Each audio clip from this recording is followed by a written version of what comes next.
Hello, everyone. I am back with Dr. Stachowicz, and we are at the clinic he is now working out of, Clinic Femina. And excited to talk to him about updates and things like that. But first, we're going to start with something really important that seems to be coming up a lot, especially now that we're well into summer, too, is the issues of using sunscreen and being properly covered, especially when you're out in the high time of the day, between the 10 and 3 hours, or hours of 10 and 3, but then remembering to not only apply, but reapply, wear hats, things like that. So maybe you can start with So we us can on that a little elaborate. bit. Yes, exactly. Well, the reality of sunscreen. It works well if you are disciplined enough to apply it regularly. But True. I know from my own experience that laziness is a key factor here.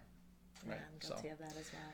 and not to mention sweating and water. And then regardless what the sunblock says, waterproof does not necessarily mean waterproof. And I think uh, if you want to be very practical about it, a couple elements like a proper hat, that is something with a brim. Uh, Baseball caps don't really count. Wear a decent pair of sunglasses Okay, wait. Why doesn't a baseball cap count? because it doesn't cover your ears and it certainly doesn't Oh, cover back of your neck and it true. does not give you at many angles. Most of your face actually ends up getting exposed to sunlight. So Okay. it's a deceptive thing. It's a big sort of a lid, and yet at many angles it's useless. Oh, So it has okay. to be a round brim. And I think a couple other key points is again, if you don't like, if I don't like the sunscreen, I don't like the greasiness of it, Mm-hmm. and applying it always seems to be a chore. So I do that, but I also put hat on, I put a sunglasses on, and I Mm-hmm. just wear some sort of a long sleeve shirts. Most of them are so high tech; they'll keep you cool, and most of all, many of those modern swim shirts have ability to protect even when the fabric is wet, Okay. which is not true with typical cotton material. Right. Well, and the fact that it's just not comfortable to wear wet Right. cotton, in the pool And they or actually keep you cooler. If you get a lighter color, they will keep you cooler even in the direct sunlight. And there's a few other practical things. Umbrellas work great. Mm-hmm. Simply, if you're even out on a boat and you're getting in that overheated state, pulling out an umbrella, especially if you're fishing or Mm-hmm. just sitting there and enjoying company of other people, just pull out an umbrella and sit in your own shade. It's amazing how much cooler it makes you feel. Well, it's good to know, especially with Uh, things like heat stroke, and especially right. we're in Minneapolis today, it's going to be a high heat Precisely. index, and so it's definitely a time to be aware of that. Yeah. What about spray? You can do the sunscreen spray. What's your take on that? Is that less work? Is that better? Not as I think good? they work well, but again, apply it preferably before you leave, sort of a protected and in the area that's not windy. Okay. Because oftentimes, if you try to apply it right on the shore of the lake and it's breezy, most of the sunscreen floats away Mm-hmm. somewhere else, not on the Sure. subject. And basically, how soon should you apply the sunscreen before you are going to be getting into the water or getting Roughly into the speaking, sun? before you're starting to sweat.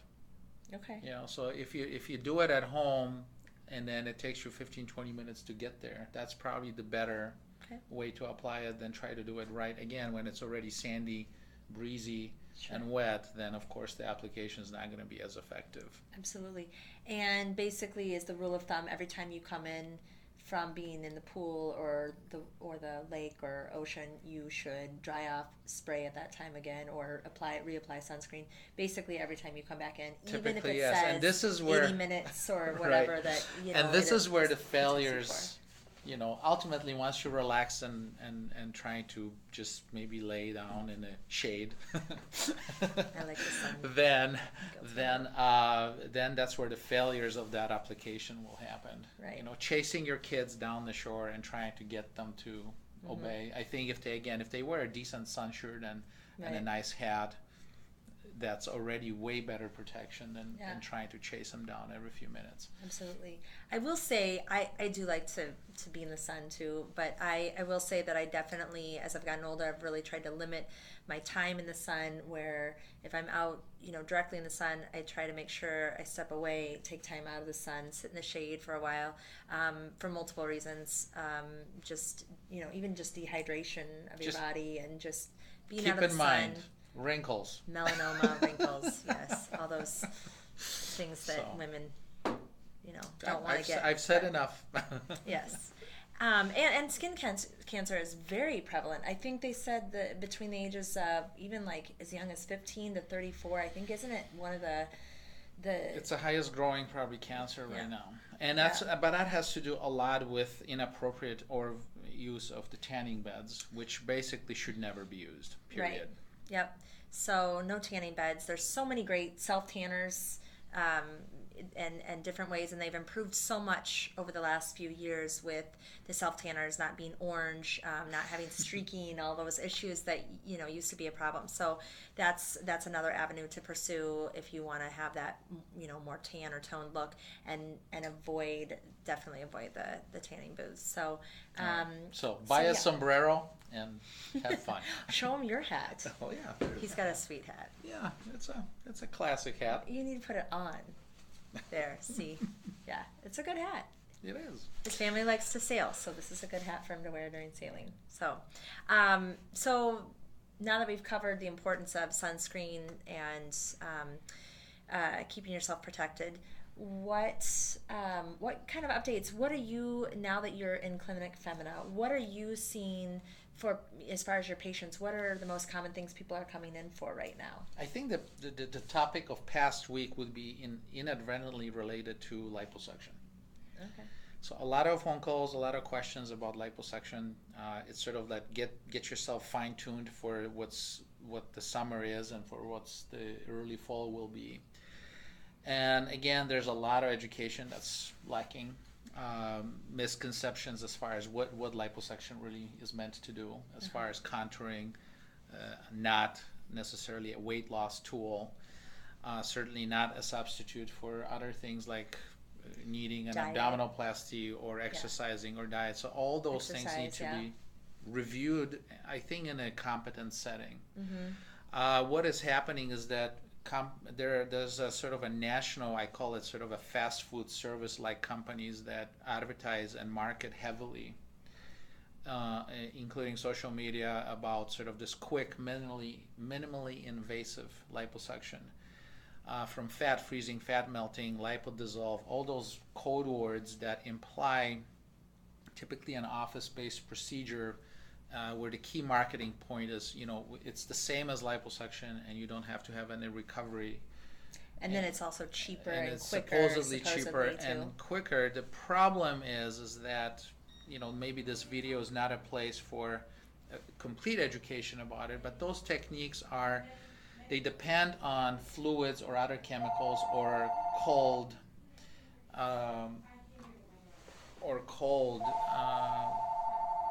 interfering with the fat or killing the fat cells, and then ultimately your body absorbing the fat and quote unquote getting the effect of liposuction.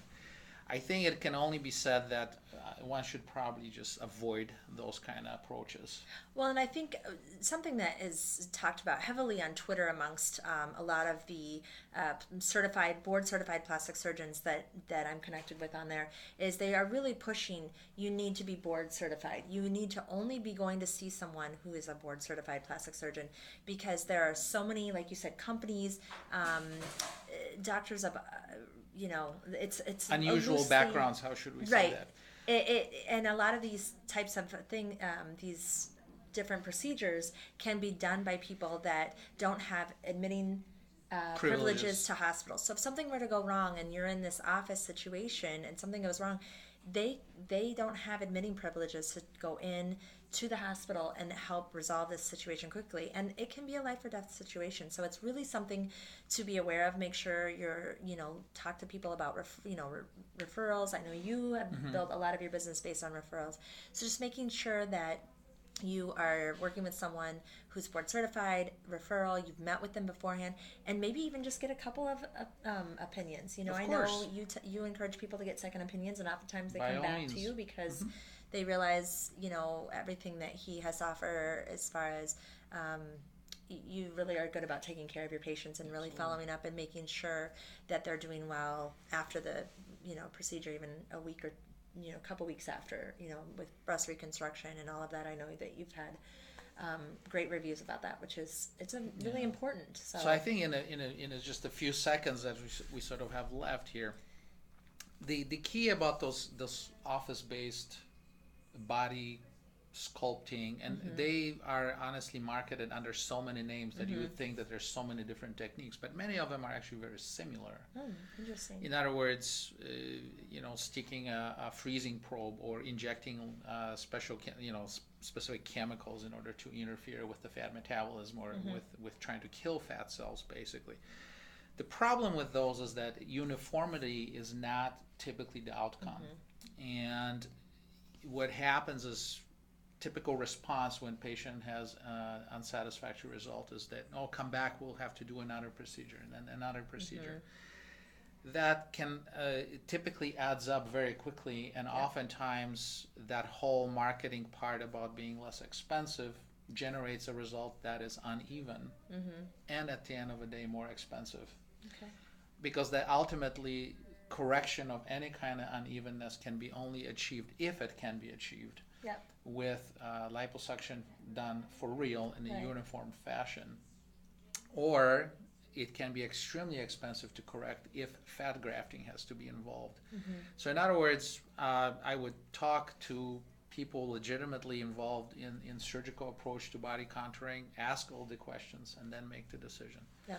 So And you know, ultimately, I'm just from the standpoint of what we try to really promote is starting with your diet and your exercise, because there are a lot of people that have gone and done that and then gained the weight back, because even if you do the liposuction, mhm, you actually have to still work on taking care of yourself. It's absolutely. not a quick fix that you want to go back and be doing multiple times over years. I would not think. Right. I mean, anytime you're having surgery on your body, you're definitely putting at risk for other things that can happen. So just be smart about it, and going back to Yeah, sun if care, if it's go back too to good to be true, yeah, it's inevitably yeah, probably is, yes. not true. Right. So thank you so much for being here today, and Thank we'll you. continue with our Series. series of, you know, all kinds of good things. So anyway, thanks so much, and have a Thank you great very day. much.